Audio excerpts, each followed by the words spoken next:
So I think part of my reluctance on the sales tax side is that we just did that with Measure W.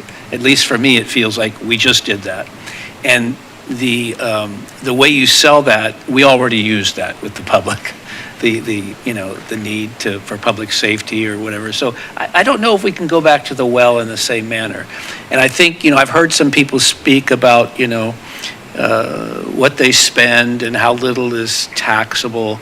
So, we shouldn't worry so much about the sales tax going up marginally. But I actually had a family member who was not good with his money, and he used to say that there's too much month left at the end of the money because the wallet was empty. And that's funny, except that his wallet was often empty. And I think Councilman Coleman brought up an interesting twist because, we generally don't have a lot of retail selling as far as clothing and whatever. But I wonder where the young families purchase the shoes for their children or the backpack for their school. I don't know that I want to squeeze them harder. It's really bothered me. There are people who run out of money every month. And I don't think I need to squeeze them for another $4 or $5 in additional taxes. It really bothers me. And so as far as what would I be interested in, that tiered parcel tax, I think, is something that is doable. And I'm not afraid of being a charter city. I think there are some other advantages. I mean, the city attorney went out of his way to tell us the disadvantages, but some of those disadvantages he noted, I really don't see them as disadvantages. And plus, we can also make it as narrow as possible as a charter city. Yes. So. And I think that when we looked at that chart, that graph that showed the highs and lows, so you can't count on any amount of money. But that's where the discipline comes in, because when you have that high year, you need to bank some of that for the low year. So I think I would be interested in seeing what people thought about the parcel tax. So I'm hearing 2 and 4 for you. Councilmember Nogales? Yeah, usually sales tax is something you can kind of bank on, but when you see that 10 point and whatever it's going to be, that's going to be really hard to convince South City voters to say, hey, we want to be one of the highest tax cities in San Mateo County.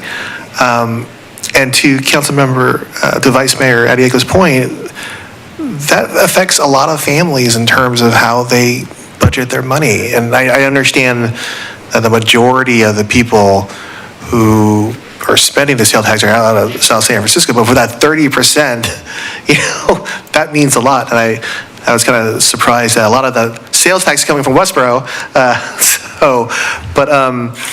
I'm kind of leaning towards more to a parcel tax, and I think we can tailor it in a way, and I think I agree in terms of the tier system might be a way of doing it. I kind of disagree with my colleagues. I don't really support the real property transfer tax. I think it's just too volatile. As you can see, it all depends on how the market is in terms of housing.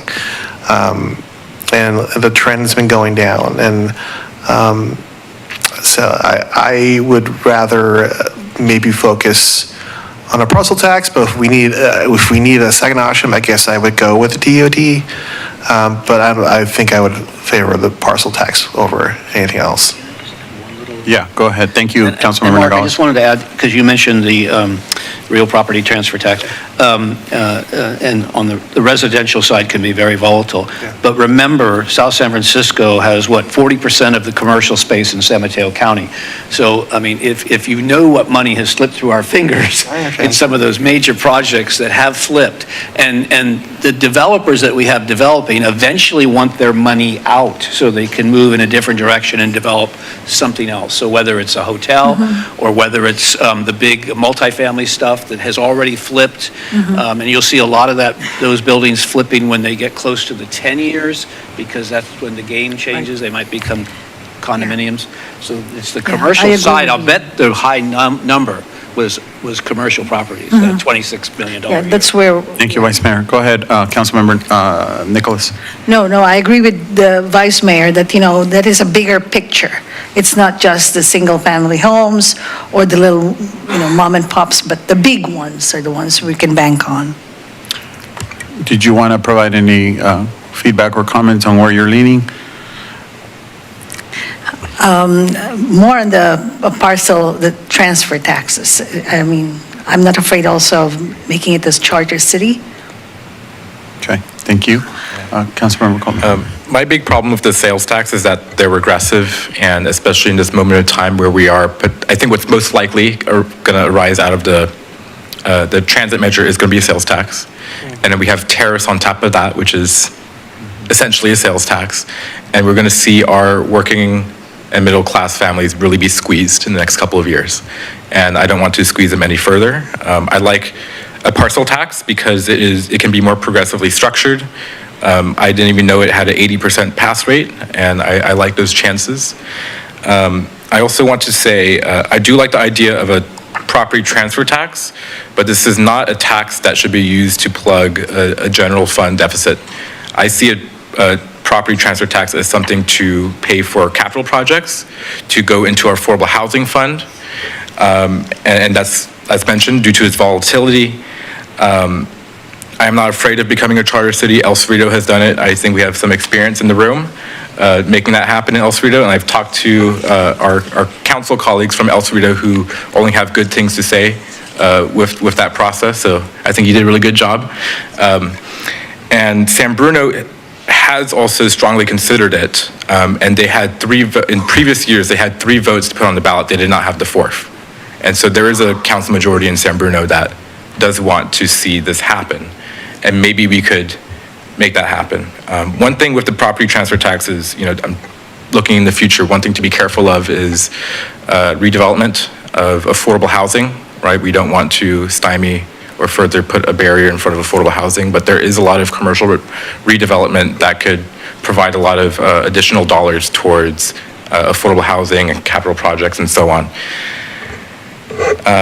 And so with that said, I mean, if I were to wave a magic wand, 2026 is when we do a parcel tax, and maybe 2028 is when we look at a property transfer tax.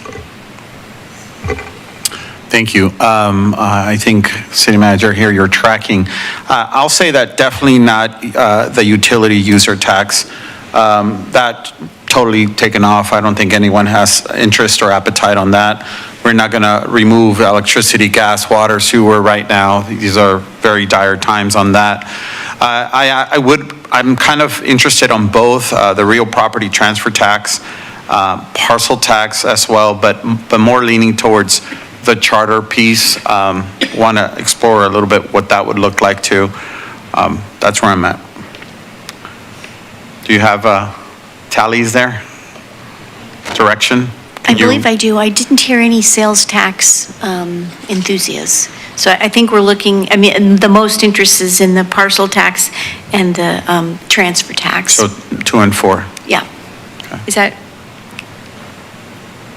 All right. Thank you, Ms. Fox. Thank you, Mr. Lee. Appreciate that.